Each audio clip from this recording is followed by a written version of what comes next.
All right. We're going to talk some more AVP. I know it's been like 6 months, but we're finally at War. The best Dark Horse War comic ever, and it's it's an interesting one. AVP War was Randy Stradley's official follow-up to his original Aliens vs. Predator comic. It stars both Machiko Noguchi and the remaining crew members from Aliens Berserkers. Machiko has joined the tribe that Dashende, aka Broken Tusk, because Stradley never calls him Dashende. That's a Steve Perry thing, but I think it's a more unique name than Broken Tusk. Uh, Joins his tribe that's led by Top Knot. And Machiko is, even though she's like kind of earned her keep, they don't trust her because she's not a Yautja. So she lives with Top Knot's tribe of Yautja, but is kind of a second class citizen in certain ways. Uh, she aids in the capture of a new queen so they can seed a planet to start a new hunt. She does some things that are more human than Yautja, and her compassionate side leads to them not trusting her even further. And she embarrasses another Yautja named Shorty, or that's how Machiko refers to these characters. And Shorty, he's kind of like Dak from Badlands, but a villain. And Shorty has issues with Machiko for the rest of the story. Um, Meanwhile, the crew from Berserker, which I believe Jess is suddenly white, was whitewashing is a thing, I guess. I don't know how that happened, but he goes from being black in Berserker to white in all the AVP comics, because this character does come back in 3 World War and is also white, which is just bizarre. Makes me curious to see what they do with the novelization to War. Because Stephanie Perry wrote the novelization for Berserker and helped her father write AVP War. Well, they are held on the planet that is being seeded with xenomorphs, um, and they're being held prisoner because they'd have some information on Weyland Yutani that Weyland Yutani doesn't want found out. So this is the AVP first appearance of Weyland Yutani in publication order. Now I know that Weyland Yutani is a thing in the AVP movies. Well, there's the Weyland Corp in the first one, and then and Yutani or An Yutani. I'm not sure how do you pronounce that. How what's grammatically correct. Shows up as a brief cameo at the end of AVP Requiem. But Weyland Yutani was kind of left out for a long time. It wasn't until after about a year or so after Alien 3 that we started seeing them crop back up, because it's weird. It's kind of like they made a big deal out of Weyland Yutani, because Weyland Yutani is one of the big baddies in the Titan Books era. They are the big bad. There is an obsession with the corporation. The corporation's evil, which it was a thing. Corporate greed is a big thing in those first 2 Alien films, but it was never like it was sort of like a faceless entity that had military and political connections, and it was never like obsessed that it was Weyland Yutani. They rarely refer to them as Weyland Yutani in those first, even the first 3 films. Um, they're rarely mentioned by name. It's always the company or the corporation. So with Dark Horse, they kind of went their own route, and there are different corporations, a bunch of different ones that are all kind of bad, and I liked that. So bringing Weyland Yutani back is nice, but it isn't the most necessary thing. But we get to the hunt, and that's kind of where this comic falls apart because it starts retreading things. Basically, the Berserker crew just accept Machiko as like an ally immediately, even though she's in Yautja armor and stuff. They just kind of side with her. And then the nerdy guy does the Berserker thing again and gets in the power armor again, even though it nearly killed him in Berserker.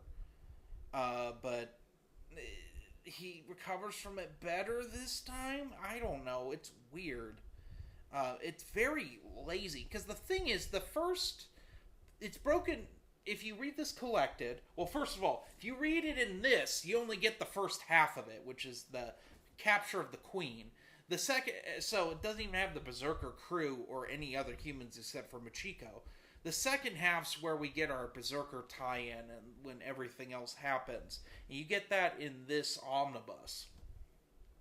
And it's like the second part is just really rushed. And really, the Xenomorphs aren't nearly as big a threat as they should be. I mean, there's really not a lot of... they kind of just annihilate this planet and do nothing about it.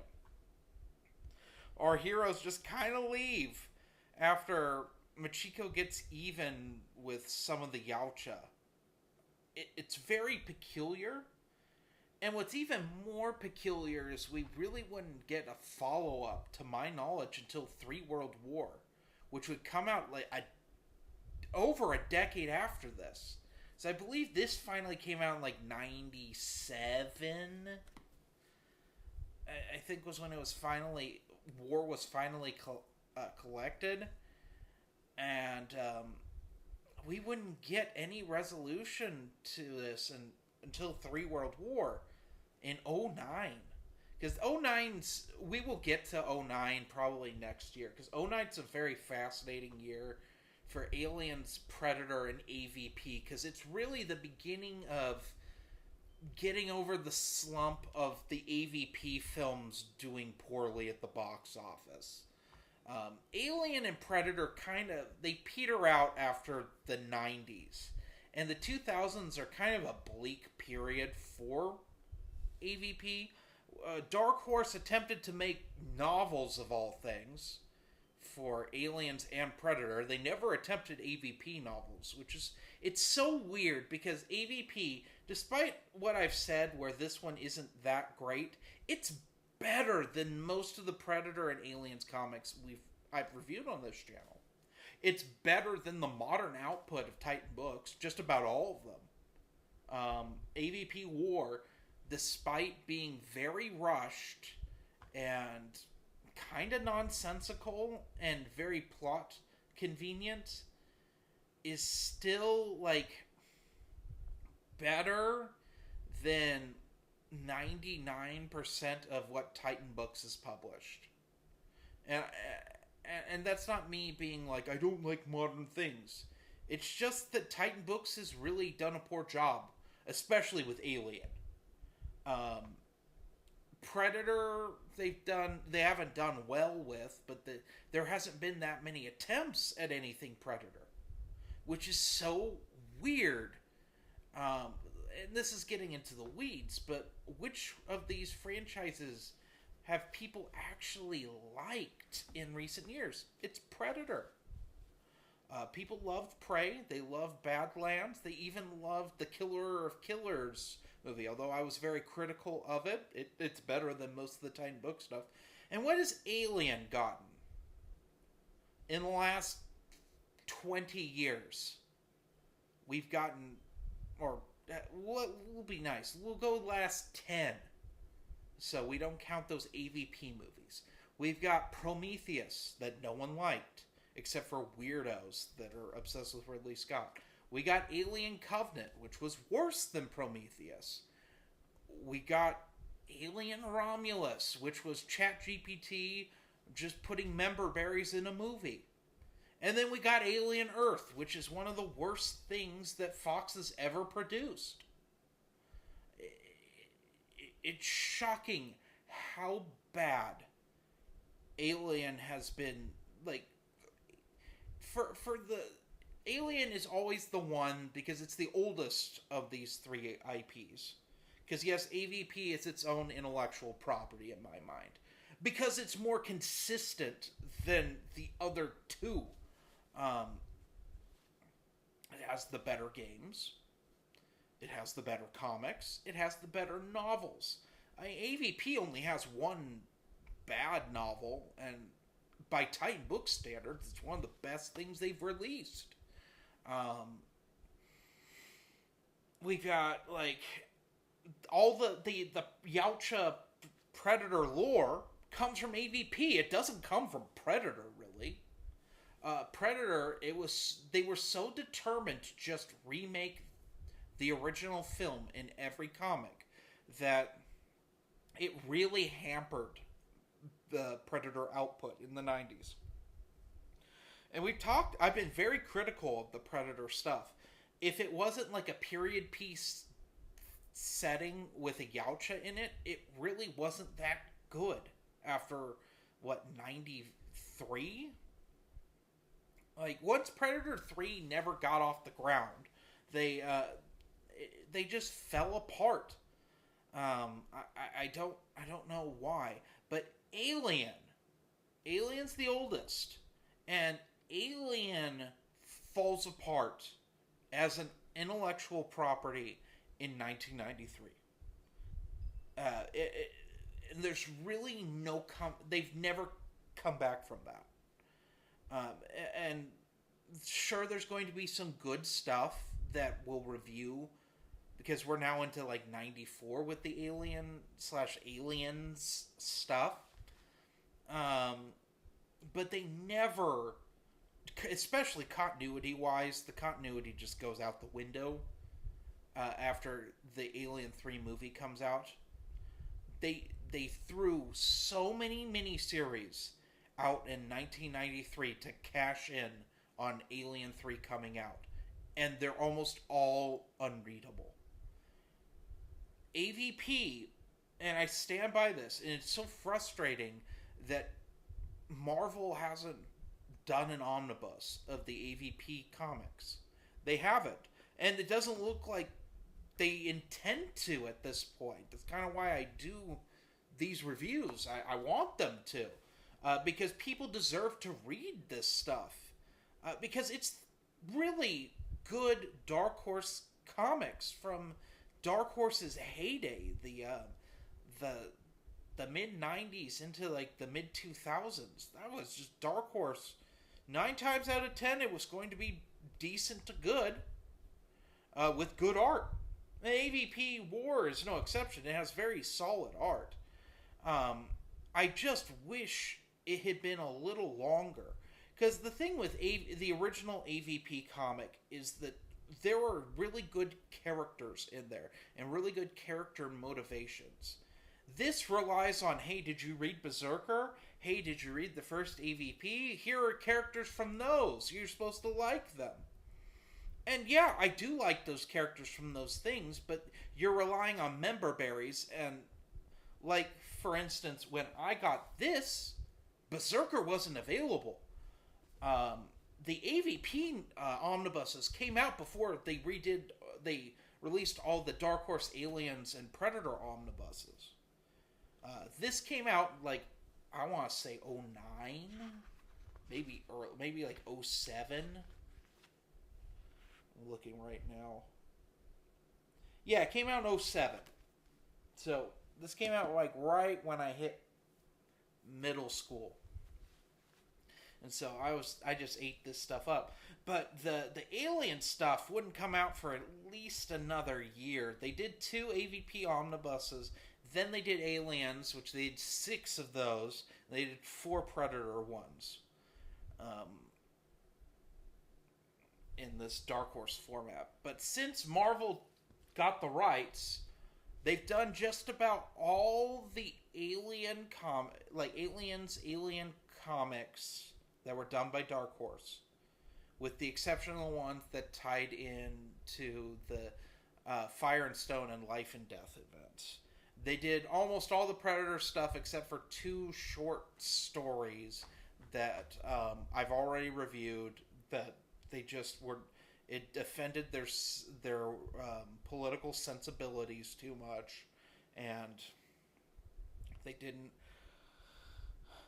want to include what was it?